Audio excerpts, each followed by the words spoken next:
가서는 할 곳이 없지요.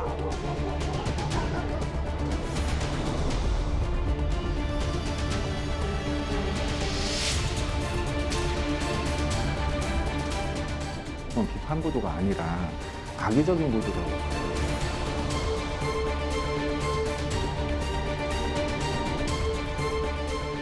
여기 선택을 하겠지만 이런 사람들도 벌받아야 합니다. 너무 이른 나이에 세상을 떠난 아들을 둔 부모가 있습니다. 그 부모는 매일 아들에 대한 그리움으로 하루하루를 살아내고 있습니다. 이 가족에게는 대체 무슨 일이 있었던 것일까요? 전지적 현장 시점에서 찾아가 봤습니다.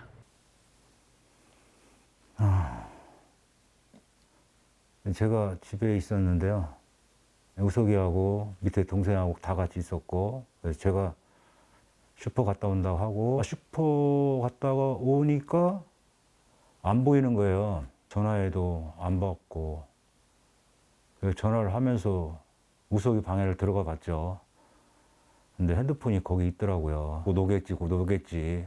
그러다 그게 이제 몇 시간 흐르고 119 오는 거 보고 안전선생과 들어 같이 그래서 확인이 됐습니다.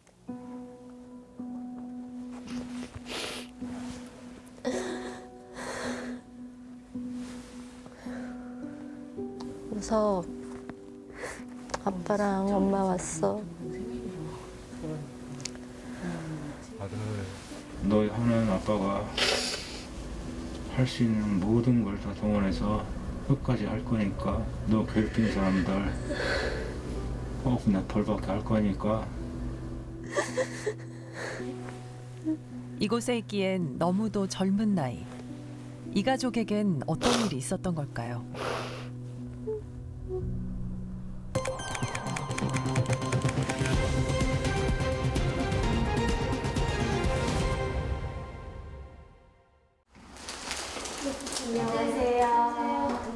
부부의 집을 찾았습니다. 여기가 우석이 방이에요.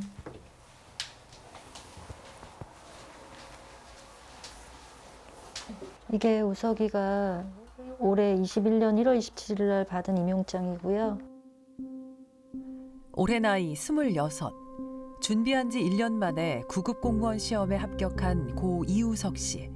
집안의 자랑이자 듬직한 큰아들이었습니다. 대전시청에 이제 발령받은 거에 대해서 엄청 이제 자신감도 있어 했고 시청을 평생 직장으로 생각을 했어요. 우석 씨는 올해 1월부터 대전시청 행정직 공무원으로 일했습니다. 첫 부서에서는 적응도 잘했고 어려움 없이 생활했지만 문제는 두 번째 발령지에서 생겼습니다. 우석이가 7월 1일부로 도시경관팀으로 부서 이동되면서 불안증, 우울증, 그리고 불면증, 잠을 거의 못 잤어요. 그리고 밥도 잘 못 먹었었고. 새로운 부서로 옮긴 이후부터 극심한 스트레스를 겪었다는 우석 씨. 당시 친구들과 나눈 개인 SNS에도 직장 생활의 어려움을 토로하는 내용이 담겨 있습니다.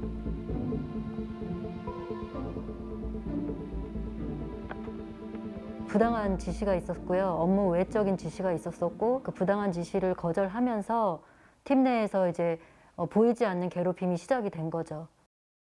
그 주사님이 몇 번 나한테 이제 출근 9시까지인데 8시 전에 와서 과장님은 책상에 물 따라놓고 뭐 커피 따라놓고 이런 걸 말하는 거야. 그거는 안 한다고 해야지. 그런 게 당연시 해왔나 봐, 여기 기술직들은.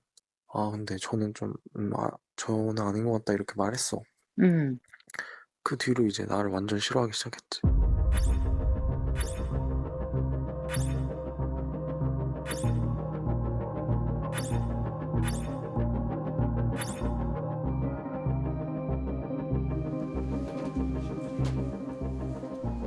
이후 팀 내 유일한 행정직이면서 막내인 우석 씨를 위한 팀원들의 협력과 도움은 기대할 수 없었고 혼자 일을 하다 보니 12시간씩 근무를 하기도 했다는 것이 유족 측의 주장입니다.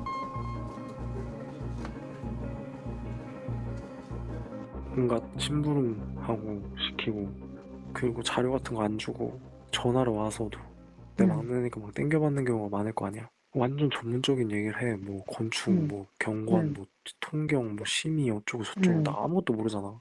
잘 모르겠다 해. 그럼 바로 그냥 앞에서 한숨 나와. 한숨 쉬고 나 들으라 하는 거잖아. 뭔가 무시나 당하고 투명인간 취급해. 실제로 우석 씨가 정신과 치료를 받으면서 상담한 내용에도 당시의 상황이 나타나 있습니다. 우석 씨는 지속적인 치료가 필요하다는 진단을 받은 후 휴직을 결심했습니다. 하지만 어렵게 결심한 휴직마저 쉽지 않았다고 합니다.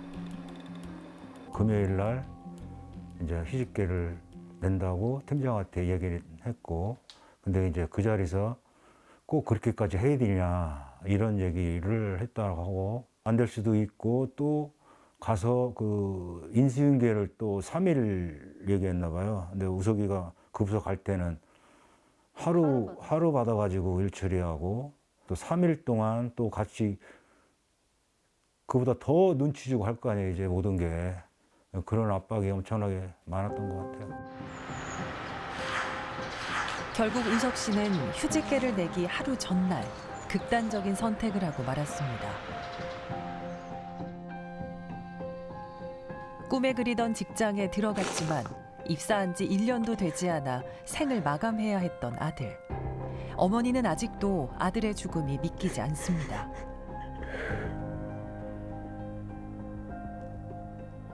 이거는 우석이가 시청에서 근무했을 때 업무 수첩인데요.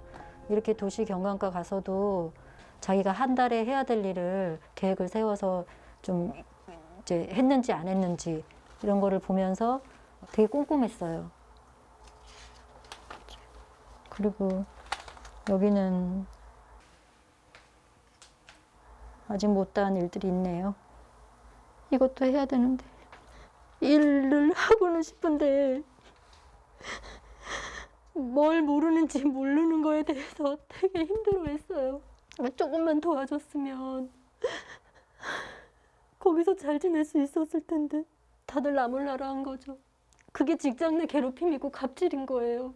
늘상 본인들이 아무렇지도 않게 하는 행동과 말들이 한 사람을 이렇게 죽음으로 몰고 갈 수도 있다는 걸 그 사람들이 꼭 알아야 돼요.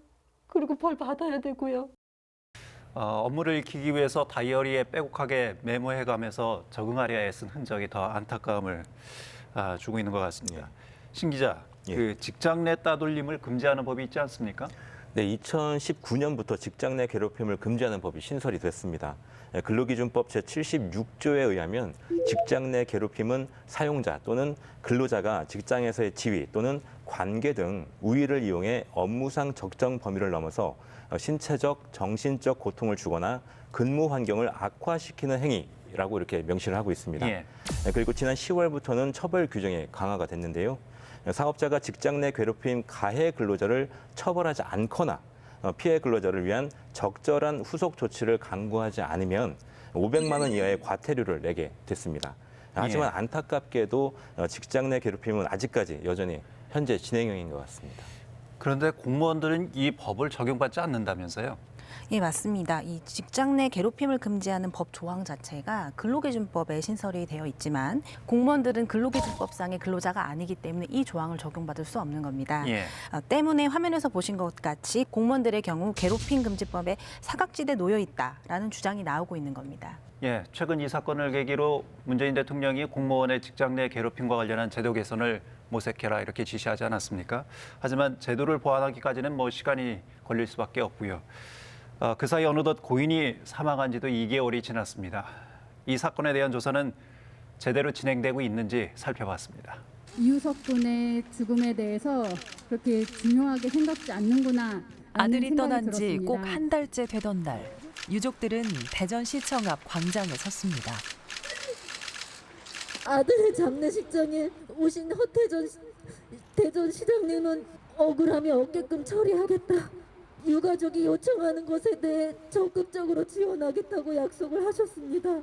그러나 장례 3주 후에 만날 수 있었던 대전시 감사위원회에서는 다른 일이 많아서 늦어도 올해 안에는 감사를 완료하겠다. 유가족 요구사항을 윗선에 전달해 줄 수도 없다.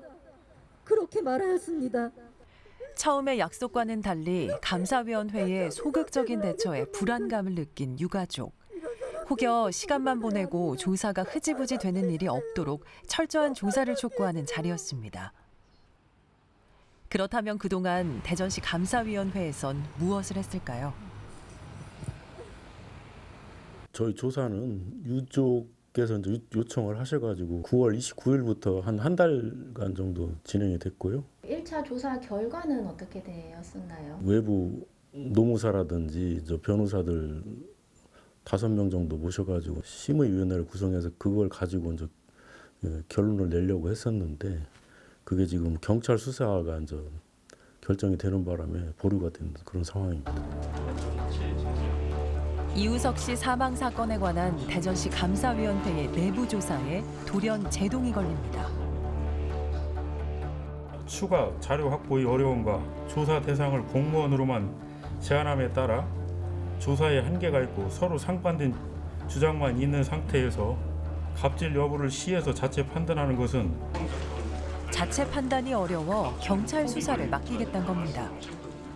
상사의 일찍 출근해서 상사의 자리 정리를 한다거나 신문을 갖다 놓는다거나 이런 일들 자체가 직장 내 위계를 이용해서 그분에게 시키지 말아야 될 업무를 시킨 것이고 정부가 발표한 공공기관 갑질근절 종합대책에 명백하게 나와 있는 내용이기도 하고요. 이것은 직장 내 괴롭힘이 명백하다는 것에 대한 인식을 기초하에서 관련된 부서에 있는 분들만 조사하면 금방 나올 수 있는 내용들인데 뭘 조사할 게 없어서 경찰에 넘겼는지 저는 이해하기 어렵고요. 언론에 나와 있는 내용만으로도 직장 내 괴롭힘이 명백하다고 생각합니다. 유족 측은 처음부터 관련 증거자료 일체를 제출하며 우석 씨의 죽음에 관한 대전시 자체에 신속하고 적극적인 감사를 요청했습니다. 하지만 감사위원회에선 한 달간의 조사에도 결론을 맺지 못한 채 수사기관으로 공을 떠넘겼습니다. 네? 이때 내용이 유족들은 감사위원회와의 소통이 제대로 되지 않는 점도 지적합니다. 다시 하니까 다시 이제 이렇게 온 거예요. 시청에서 기자회견하고 그 다음 날 이런 문자가 온 거예요. 이거 보면은 11월 말까지는 저 나올 수 있도록 노력하겠습니다. 공정 이렇게 이제 그래놓고 11월 2일 날 그냥 모든 걸 다 없던 걸로 하고 경찰 수사를 올려 하는 거죠. 이제 그러고 끝이에요. 연락 없어요. 그부터는. 다시 이제 이렇게 온 거예요. 11월 말까지 조사 결과를 내겠다는 약속을 지키지 않은 감사위원회. 유족 측은 감사위원회가 경찰 수사 의뢰에 대한 상의조차 하지 않았다고 말합니다. 그 채널을 유지를 하고 있고 지금 저희한테 유족분들이 와서 의사 표현하는 데는 전혀 문제가 없습니다. 마지막으로 만나신 게 언젠가요? 그때 아까 며칠이라고 그랬지? 10월 20일이었고요. 예. 10월 20일에 마지막 만나셨으면 지금 벌써 오늘이 11월 19일이고 한 달이 지났습니다. 예. 이거는 자살한 케이스이기 때문에 형사적으로 죄를 특정하기조차 어려운 그런 상황입니다. 경찰서에서 내보낼 수 있는 그 결과에는 범죄 혐의 없음. 이런 것밖에 없습니다. 대전시에서 수사 의뢰를 하는 순간 자기들이 정해한 결론이 있구나라는 거거든요. 기간을 끌 만큼 끌고 이 사건이 여론의 관심에서 벗어났을 때 그리고 경찰에서 무혐의 처분서가 왔을 때 그걸 가지고 가해자들에 대해서 그러니까 징계하지 않고 우야무야 이렇게 넘어가려고 하는 그런 스탠스인 겁니다, 지금. 그동안 이 사안에 대해 침묵했던 허태정 시장은 사건이 일어난 지 47일 만에 공식적으로 입장 표명을 했습니다. 이마저도 해외 순방 결과를 브리핑하는 자리에서 기자의 질문 끝에 나온 대답이었습니다. 조직의 수장으로서 공식적인 대신인 사과나 입장 표명 같은 거 안 하시는지. 유족 여러분들께 정말 송구한 말씀을 드리고 앞으로 대전시가 문제를 회피하지 않고 최선을 다해 나가겠다는 말씀을 드립니다. 공교롭게도 허태정 시장의 사과가 있기 3일 전 문재인 대통령도 국무회의에서 이우석 씨 사망 사건과 관련해 언급한 바 있습니다. 당시 대통령은 공직사회, 직장 내 괴롭힘 근절을 위한 제도 개선을 지시했는데요. 허 시장의 사과가 이를 의식한 것이 아닌가 하는 비판의 목소리가 있습니다. 시장의 입장을 들어봐야겠습니다.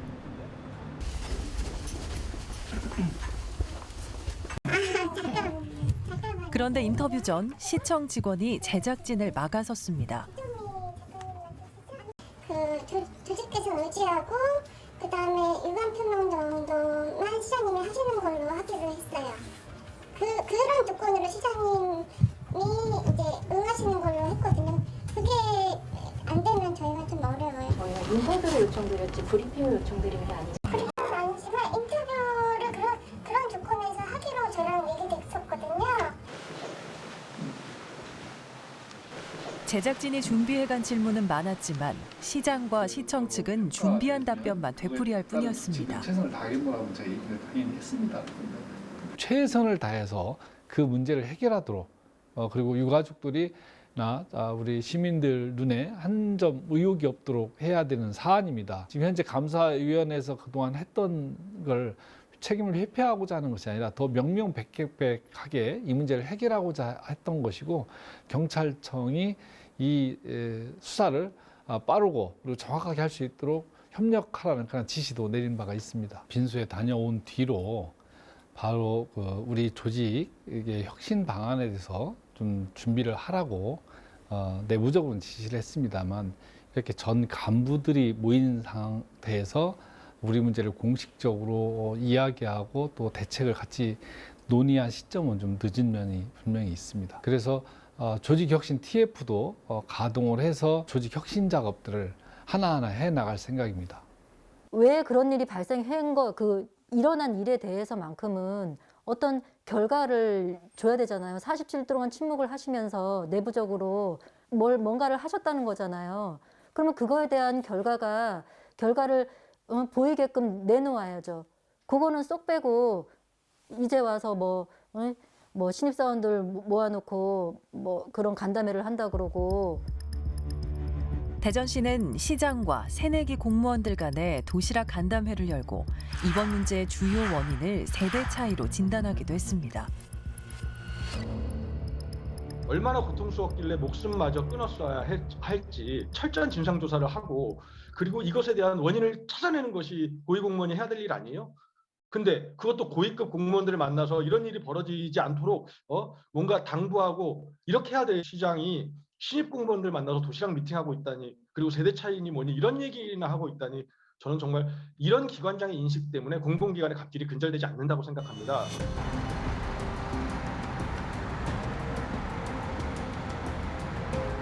이 시간 시청에서 일하고 있어야 할 아들은 이제 이곳에 없습니다.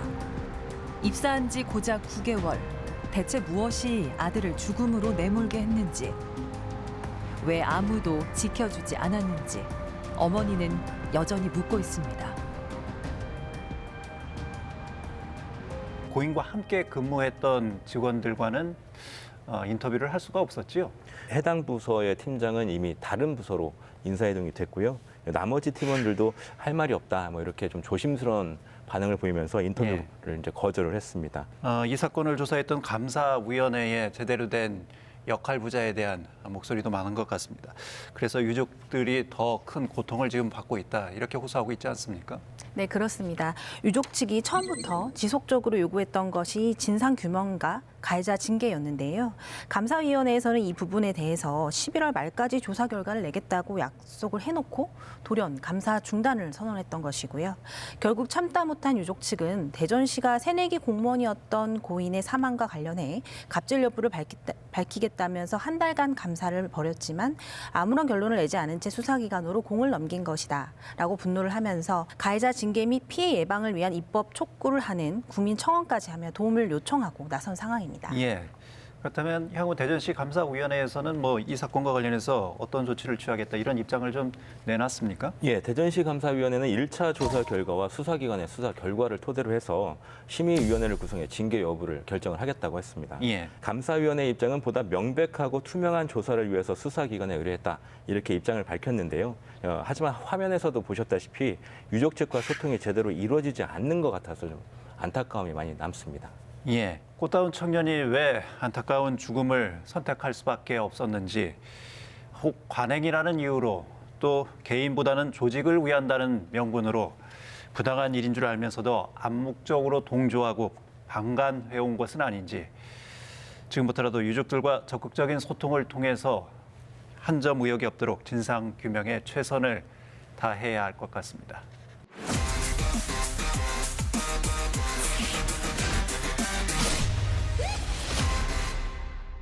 새로운 도시가 건설되면 그 도시 규모에 맞는 학교 용지가 필요합니다.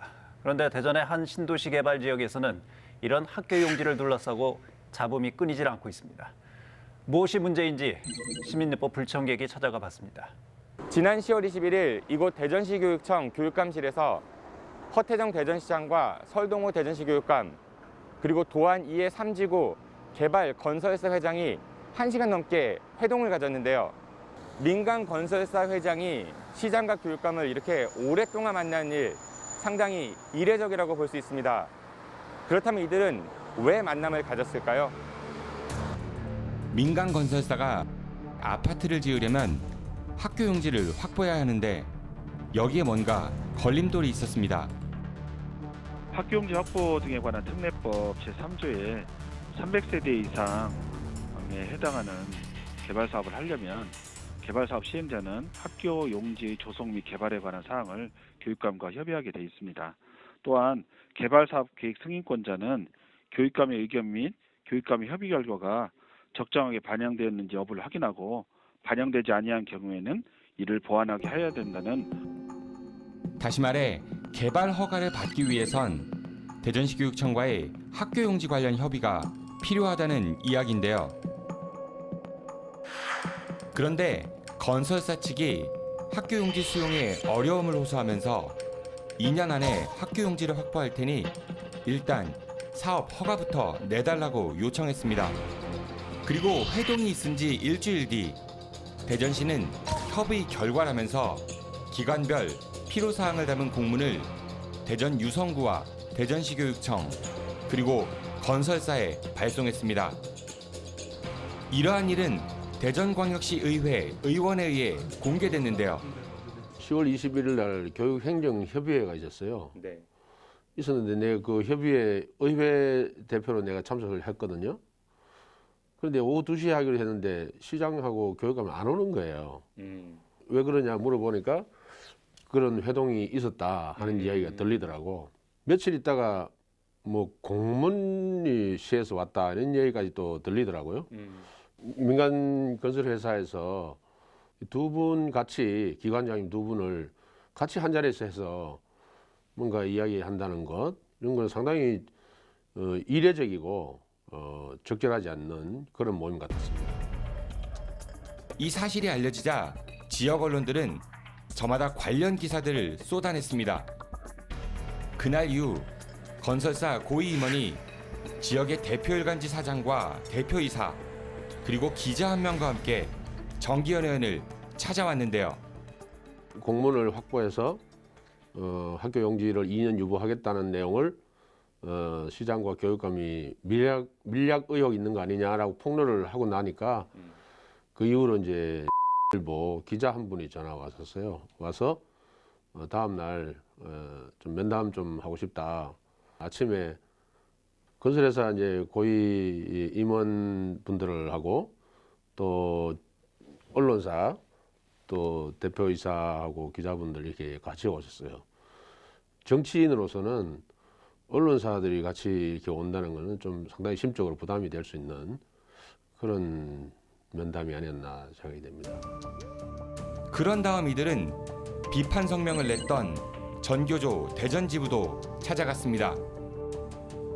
전교조 대전지부에서는 시장과 교육감이 민간 건설사 회장을 따로 만난 것과 협의 내용을 공문으로 작성해 발송한 것은 부적절했다면서 비판 성명을 발표했었는데요. 성명을 냈더니 그 기자가 저한테 전화를 했고 해명을 하러 찾아왔는데 제가 깜짝 놀란 게 그 건설사 관계자뿐만 아니라 일부 대표이사 포함해서 무려 4명이나 언론 관계자가 찾아왔기 때문에 상당히 부담스러운 그런 자리였습니다. 그럼 왜 민간 건설사 문제에 이렇게 지역 언론사 사장과 기자까지 출동을 하게 됐을까요?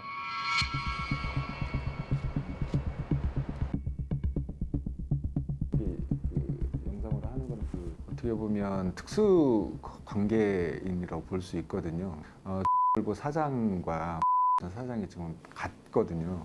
거기에 이제 회장이 실질적으로 이제 건설과 일부를 소유하고 있다, 이렇게 영향력을 좀 행사하고 있는 이런 상황이기 때문에 건설의 사업 문제를 해결하기 위해서 사장, 대표이사와 사장이 동행해서 관련자들에게 뭐 해명하고 이런 행동들을 좀 했었는데, 이건 상식적으로 좀 이해가 가지 않고 심각한 문제라고 좀 보여집니다.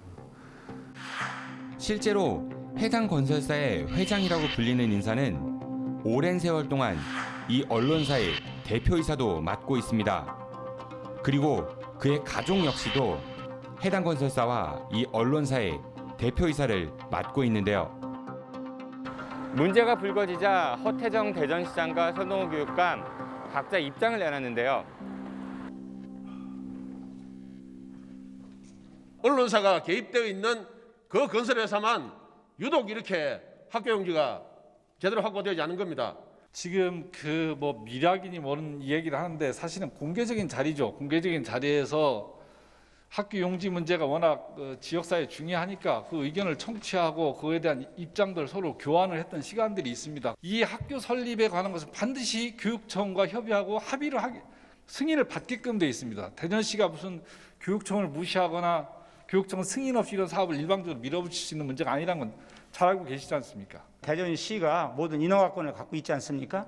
저희는 학교 용지를 확보해서 아이들 학생 배치하는 데 중점을 두는 것이고, 그런 모든 인허가는 대전시에서 하고 있고, 학교 용지 확보라든지 이제 거기에 따라서 학교 시설을 해서 아파트가 입주할 때 개교가 동시에 이루어져서 차질 없도록 하겠습니다. 예. 문제가 불거지자 대전시와 대전시교육청에선 학교 용지와 관련해서 서로 책임을 떠넘기는 듯한 모습을 보이기도 했습니다. 대전시교육청에서 학교 용지 우선 확보라는 원칙을 고수하자 해당 언론사에서는 대전시교육청에 대한 비판 기사를 연일 쏟아냈습니다. 문제가 이제 11월 8일 공개가 됐잖아요. 공개된 이후에 10일부터 관련된 보도들을 좀 쏟아내고 있는데, 이 쏟아내고 있는 내용들을 보면 지극히 그 건설의 그 문제 해결을 위해서 일종의 이제 표적으로 그 교육청에 대한 그 비판 보도들을 계속 이어가고 있거든요. 근데 사실 이건 비판 보도가 아니라 악의적인 보도라고 보여지고요. 그렇다고 하면 적어도 이 부분과 관련해서 지역 언론들이 그런 행태들에 대해서 비판 보도를 해야 되는 게 맞거든요. 극히 일부를 제외하고는 이런 보도를 하고 있지 않습니다. 정상적으로 지역 언론이 기능을 하고 있는가라는 부분을 살펴보면 전혀 그렇지 않다. 그렇다면 해당 언론사는 이에 대해 어떤 이야기를 할까요? 부적절하다는 의미보다는요, 그분에 대해서 얼굴을 모르신다고 하셔가지고 안내 차원에서 동행을 해주신 걸로 제가 알고 있어요. 대표이사님하고 또 사장님도 같이 동행을 하셨잖아요. 제가 사장님 가신 건 모르죠. 아, 동행을 네, 사장님 가신 건 제가 뭐라고 말을 못하겠고, 대회사 차원에서 협조 정도까지는 할 수 있는 게 아닌가 싶어가지고, 여러 가지 제외를 갖고 있는 언론사는 그 정도 협조는 대부분 해왔던 그런 여러 가지 상황이 있어가지고. 일보가 연일 일면에다가 이 대전시 교육청을 상대로 여러 가지 좀 보도를 쏟아내고 있는 것. 그것 때문에 저희들이 기사를 내보낸 건 아니에요. 그동안 여러 문제점을 알고 있었던 거 있는데, 교육청의 행위가 지나치다 싶을 부분이 좀 이제 노출이 좀 돼가지고, 오해를 받을까봐, 문제가 될까봐 오히려 자제해왔던 부분을 저희들이 객관적으로 그거는 좀 지적할 부분이 좀 있다 싶어가지고 좀 보도한 거예요. 하지만 언론 감시 시민사회단체에서는 이러한 모습이 잘못된 언론 권력의 사유화라면서 강하게 비판하고 나섰습니다. 모든 언론은 기본적으로 그렇습니다. 그 소유하고 경영 자체가 분리가 돼야 돼요. 언론을 통해서 뭔가 지역의 공론적 역할을 한다든가 본연의 그 기능에 충실하기보다는 자신들의 이권이 중시되는, 그래서 이제 지역 언론에 대한 신뢰도 높지 않고 이용도 저조한 그런 형편이라고 이제 볼 수 있을 것 같습니다. 일반 건설사였다면 대전시장과 대전시 교육감을 이렇게 한 번에 만날 수 있었을까요? 그리고 지역의 대표 일간지, 대표이사와 사장, 기자까지 나섰을까요? 언론의 공공성에 대해 다시 한번 생각해 볼 때입니다. 이 문제와 관련해서 대전시장 교육감 또 건설사 회장이 3자 회동을 했다고 하지 않습니까? 네, 먼저 학교 용지 확보 과정을 좀 살펴볼 필요가 있어 보이는데요. 300세대 이상의 주택을 건설을 할 때는 개발건설사는 관련법에 의거를 해서 교육청과 협의해 개발 지역의 학교 용지를 확보를 해야 합니다. 그리고 난 뒤에 대전시가 사업을 승인해주는 이런 절차를 거쳐야 하는 건데요. 그런데 이번 사례는 해당 건설사가 학교 용지 확보에 난항을 겪으면서 이제 비롯됐는데요. 대전시와 대전시 교육청을 향해서 학교 용지 확보 요건을 좀 완화해 달라, 이런 요청을 하기 위해서 해당 건설사의 요청으로 건설사 회장과 허태정 대전시장 그리고 설동호 교육감과 만남을 진행한 겁니다. 학교 용지 부지를 미리 확보하지 않고도 개발 행위를 할 수 있는 건지 이 법적으로도 좀 따져봐야 될 것 같습니다. 네, 이 현행 규정에 따르면 개발 사업 수립 계획에 학교 용지 조성 개발에 관한 사항을 포함하도록 하고 있습니다. 그러나 용지를 미리 확보해서 확정하도록 규정하고 있지는 않기 때문에 이 학교 용지 부지에 대해 협의를 하면서 개발 행위를 할 수 있게 되는 겁니다. 학교 시설 사업 촉진법이라고 우리가 이제 학촉법이라고 부르는데, 건설사 측에서는 지금 현재 당장 학교 용지를 확보하기엔 좀 어려움이 있으니 개발 승인을 먼저 내주고 2년 안에 그 100%의 그 용지를 확보를 하겠다. 이것을 좀 허가를 해달라. 2년의 시간을 좀 달라 이런 얘기죠. 예, 그렇습니다. 예. 그런 이야기가 하나가 한 축이 있었던 것으로 전해지고요. 또 다른 하나는 학촉법을 적용을 해서 이 문제 좀 풀어나갈 수 있게끔 좀 머리를 예. 맞대보자. 이런 정도의 이야기가 오간 것으로 좀 학촉법이 적용이 되면 토지를 강제 수용할 수 있죠. 그렇습니다. 100% 수용하지 않아도 일정 부분 이상을 수용하면 예. 나머지는 강제 수용을 할 수가 있는 근거를 마련하게 되는 겁니다. 그런데 이런 민원을 그 건설사 회장이 대전시 교육감, 대전시장을 한 자리에서 만나서 얘기할 수 있는 건지, 이런 그 만남의 적절성에 대한 부분도 좀 따져봐야 될 것 같습니다. 그 민간 건설사라든지 혹은 민원인이 시장과 교육감을 한 자리에서 만날 수 있는 것은 굉장히 이례적인 부분이죠. 그래서 예. 좀 과연 적절했느냐, 이런 부분들에 대해서는 굉장히 여러 군데에서 좀 비판의 목소리가 나오고 있는 상황인 겁니다. 언론은 특정 집단 세력 견해에 치우치지 않고 공평무사한 자세로 진실을 가려내서 불필요한 갈등을 해소해야 할 의무와 책임이 있습니다. 또한 대전시 역시 이 사안에 대한 공정한 판단이 필요해 보입니다. 대전 사중 충남 지역민들의 따뜻한 관심과 제보로 만들어지는 시사인 대서남, 전화와 이메일을 통해서 여러분의 제보를 기다리고 있습니다.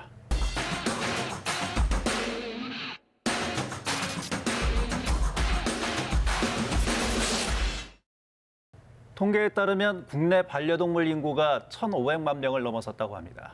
국민 4명 중 1명이 반려동물과 함께 산다는 뜻이겠죠. 하지만 늘어나는 반려 인구만큼 아픈 그림자도 짙어지고 있습니다. 1월 시우 이슈가 대전 유성구의 한 사설 유기견 보호소의 이야기를 들어봤습니다. 안녕하세요. 오은숙 소장입니다. 우리 사설 보호소가 지금 철거 명령이 2018년부터 떨어져서 이제 더 이상 버티지를 못하고 길거리로 내몰릴 위기에 있습니다. 날씨는 점점 추워지는데 이 223마리의 개와 길거리에 내몰릴 위기에 있습니다. 어떻게 하면 좋을까요?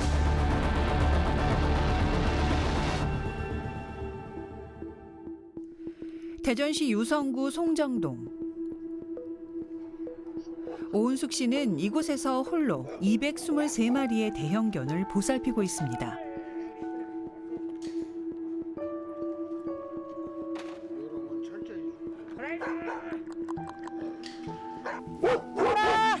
뚜보라 어디 갔어? 뚜보라 일로 와봐. 개농장에서 구조해서 보호하고 있는데 한 달 여기서 보호하고 있더니 입양 갔다가 2달 만에 파양돼서 다시 왔어요.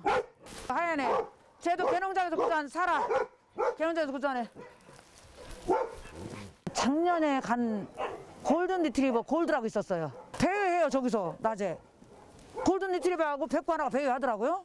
한겨울이고 1월에 왔는데 쉼터로 들였어요. 그냥 순순히 따라오더라고요. 하우스로 갔어. 그리고 병원에 데려갔더니 심장 사상충에다 폐석회와 4분의 1이 굳었어요. 심장 비대. 결론이 뭐예요? 늙고 병들고 아프니까 슬그머니 와서 버리고 가는 거예요.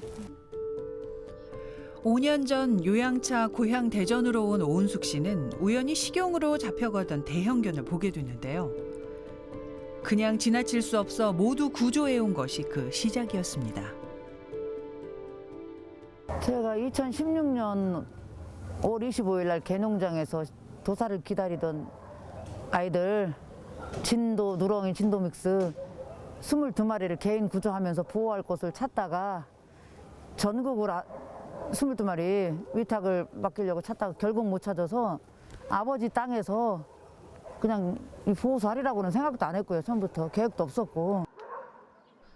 이후 아프고 병들거나 키우기가 버거워서 주인에게 버려진 대형견들이 하나둘씩 늘어나며 이제는 223마리가 됐는데요. 사료를 주고 배설물을 치우며 대형견들을 돌보느라 오은숙 씨는 24시간도 부족합니다. 거의 한 바퀴 돌면서 밥 주고 물 주는데 10시간 이상 걸리죠. 가서 밥 주고 물만 주고 오는 게 아니라 가서 또 쓰다듬어 주고 교감도 하고 만져주고 또 봐서 상황이 이상한 애들 빨리 빼야 되고. 제가 들어가면 애들이 온몸으로 그냥 반갑다고 그냥 애정 표현을 해요. 달라들어서 애들이 달라서 쭉쭉 찢어져요. 사료값과 치료비, 입양비와 각종 운영비까지 사비를 털어 유기견을 홀로 돌봤던 오은숙 씨. 사정이 알려지자 전국 각지의 시민들이 자원봉사와 후원의 손길을 이어가고 있는데요. 하지만 오은숙 씨의 사설 보호소가 없어질 위기에 놓였습니다.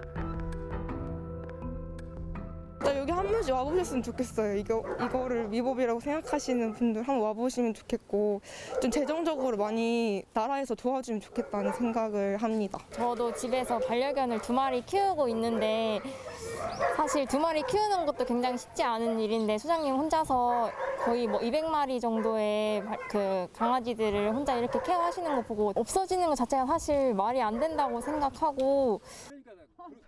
설상가상 주민들도 매일같이 찾아와 민원을 제기합니다. 사설 보호소 자체가 그린벨트 지역에 들어선 것 자체가 잘못됐다는 거지. 근데 내가 봐서는 솔직히 이거 그린벨트 지역에 불법 시설물이 들어와서 이렇게 하게 돼. 이 환경이라든가 이런 것도 이렇게 좀 고려를 해가면서 해야지. 우리 사람 왔다 갔다 하면서 냄새나고 얼마나 그 혐오스러운. 개선하려고 하잖아요, 우리도. 그러니까 혐오스럽지 않게 하라 이게. 육신의 고통은 고통 크게도 안 들어가요. 사례가 명령 떨어지고 나서는 이 아이들을 끝까지 책임져야 되는 입장에서 할 곳이 없지. 압박을 하지. 돈 고생, 마음 고생, 몸 고생 다 하고 사는 거 삼중고. 아프고 병들어서 혹은 키우기가 버거워져서 누군가에게 버려진 개들. 유기견 사설보호소는 정부의 지원이 없어서 개인의 희생과 온정의 손길로만 운영해오고 있는데요. 특히나 오은숙 씨의 유기견 보호소는 주로 대형견이라서 상황이 어렵습니다. 새로운 주인을 찾아주기 위해 노력해봐도 쉽게 나타나지 않는 겁니다. 입양글을 계속 우리가 인스타에 올려요. 올리는데 문의가 없어요. 얘들이 진도 믹스에다 누렁이들이잖아요. 요새 품종도 키우다 버리는 판국에 누렁이 진도 믹스가 갈 곳이 없죠. 더더군다나 대형견들. 우리는 대형견 쉼터잖아요. 입양 가기 힘들어요. 그래서 이제는 초창기에도 해외로 보냈어요. 그런데 이 유기견 보호소가 없어질 위기에 놓였습니다. 올해까지 철거 명령을 받은 겁니다. 주인 못 만나서 안락사됩니다. 애들이 스스로 빡빡해요. 그나마 사설보호소는 거기서 구조해 왔던 길거리 떠드는 애 구조해 왔던 내 눈에 띄어서 구조해 왔던 여기 들어와서 죽을 때까지 안락사 없이 환경은 열악하나마 나름대로 살아가고 있고요. 유기견 쉼터가 있는 이곳은 바로 개발 제한 구역인데요. 개발 제한 구역에서는 유기견 보호소를 운영할 수 없다는 규정 때문입니다. 오은숙 씨는 2021년 11월 30일까지 유기견 보호소 철거 이행 명령을 받았고 개발 제한 구역 내 사설 유기견 보호소 운영으로 4년간 6천여만 원의 벌금도 부과됐습니다.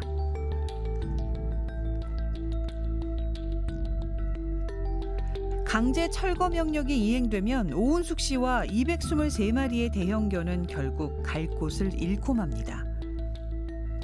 강제 철거 명령 소식을 들은 시민들이 청와대에 국민청원을 넣기도 했지만 방법은 없었습니다. 갈 곳이 없어요. 제가 이전하려고 2018년, 19년, 20, 21 엊그저께도 상주 갔다 왔어요. 경상도 상주 땅 나왔다 그래서. 그런데 결론은 가보면 주변이 그린벨트 내지는 가축사용 제한구역 내지는 조금 땅이 할 만한 땅이어서 가서 보면은 너무 비싸요 또. 그냥 뭐 축사짜리 나왔다고 해서 가서 보면은 프리미엄부터 10억대 이상 불러요. 그렇다면 관리 감독 기관인 유성구의 입장은 무엇일까요?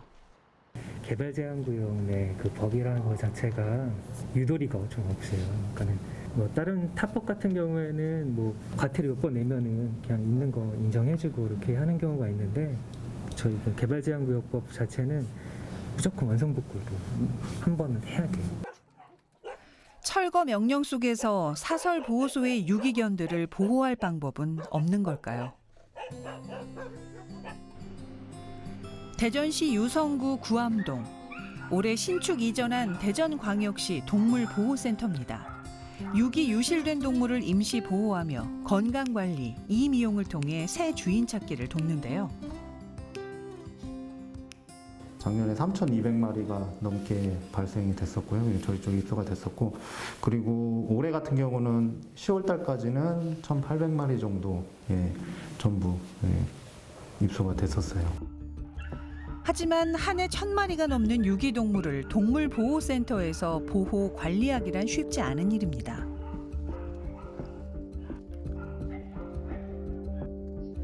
게다가 유기동물이 동물보호센터로 입소하려면 반드시 각 지자체와 구청에 신고가 돼야만 합니다.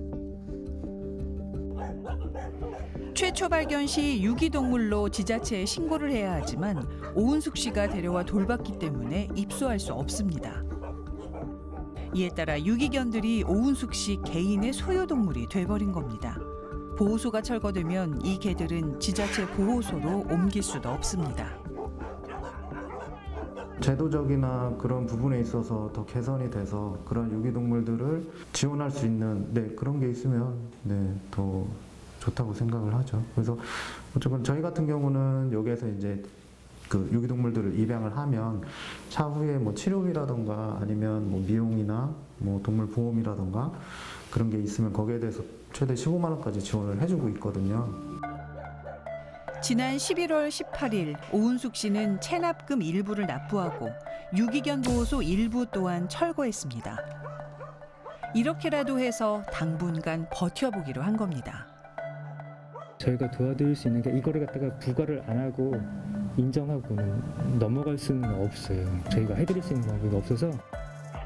하지만 철거 행정명령은 여전히 유효하기 때문에 언제 다시 철거 집행이 떨어질지 알 수 없는 일입니다.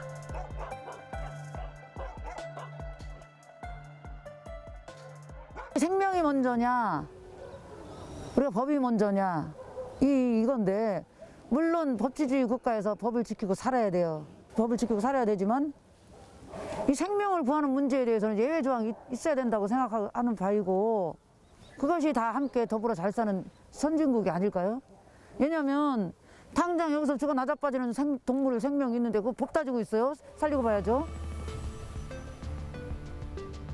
생명 입양에 대한 책임과 제도적 노력이 부실한 탓에 반려동물 인구 1000만 시대, 유기견은 어두운 그림자처럼 따라붙고 있습니다.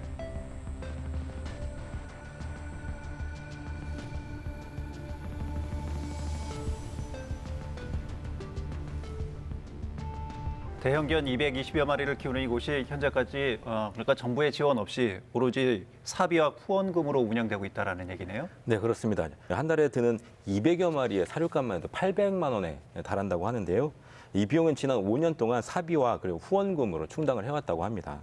그리고 4년 동안의 원상복구 이행 강제금과 유기견 운영을 위해서 진 빚 때문에 지금은 이제 땅까지도 담보에 잡혀 있다. 이게 이런 입장입니다. 지금 문제는 현재 보호소가 위치한 곳이 개발 제한 구역이기 때문에 유기견 보호소를 운영할 수 없다라는 것이 이제 행정당국의 입장인 것 같습니다. 이 개발 제한 구역이 지정 및 관리에 관한 특별조치법 제2조에 의해서 원칙적으로 개발 제한 구역 내에서 개발 행위를 할 수가 없습니다. 예외적으로 지자체가 관리 계획을 변경하거나 지형을 변경한 경우에는 가능할 것 같은데 예. 이와 같은 그 사설 유기견 보호소에는 해당이 안 될 것으로 보이고요. 그러니까 결국 불법이기 때문에 원상복구를 해야 하는 상황인 겁니다. 예. 그리고 원상복구를 하지 않는다면 이행강제금이 계속해서 부과될 수밖에 없는 상황이고요. 어떻게 좀 구제할 방법은 없습니까? 이행강제금이 위법하다든지 과다 산출이 되었다든지 이와 같은 사정이 있으면 취소 청구를 통해서 구제를 할 수 있겠습니다만 지금 적용 법률을 검토했을 때는 좀 어려울 것으로 보이고요. 지금 가장 이상적인 방법은 축사로 사용하던 대체 부지를 확보해서 보호소를 전환하는 것이 필요한 것으로 보입니다. 그러면 이 사설 유기견 보호소와 또 220여 마리의 대형견들은 앞으로 어떻게 되는 겁니까? 예, 화면에 나온 대로 일단 보호소 일부는 철거를 했고요. 불법 건축물 면적을 줄여서 벌금을 줄여보기로 했습니다. 하지만 여전히 원상복구를 해야 되는 그 상황은 변함이 없고요. 그 이행 강제금과 철거 명령은 아직까지 유효합니다. 어느 것 하나 해결되지 않은 상태로 유지가 되고 있는데요. 사실상 뾰족한 해법은 보이지 않습니다. 예, 유기견과 이들을 보살피는 이들의 걱정에 앞서 근본적으로 선행돼야 할 것은 반려동물을 키우는 사람들의 인식 변화일 겁니다. 그리고 생명을 드리고 보살피는 데에 대한 개인의 책임, 사회적인 제도가 뒷받침돼야 할 것입니다. 상사의 커피를 타고 책상을 정리하고 출근 전 신문을 펼쳐놓는 것. 새내기 공무원에 강요됐던 부당한 지시와 이를 거부하자 돌아온 집단 따돌림.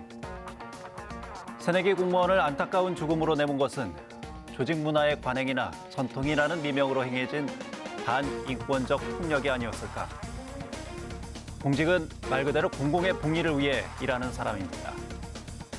자신들 동료의 기본적 권리조차 보호하지 못하는 공직자가 과연 시민의 권리를 위해 그 책무를 다할 수 있을지. 이번 비극적 사건을 계기로 공직사회의 깊은 성찰과 조직 문화 혁신을 위한 뼈를 깎는 노력이 있어야 할 듯 싶습니다. 시사인 대사람 다음 주에 뵙겠습니다.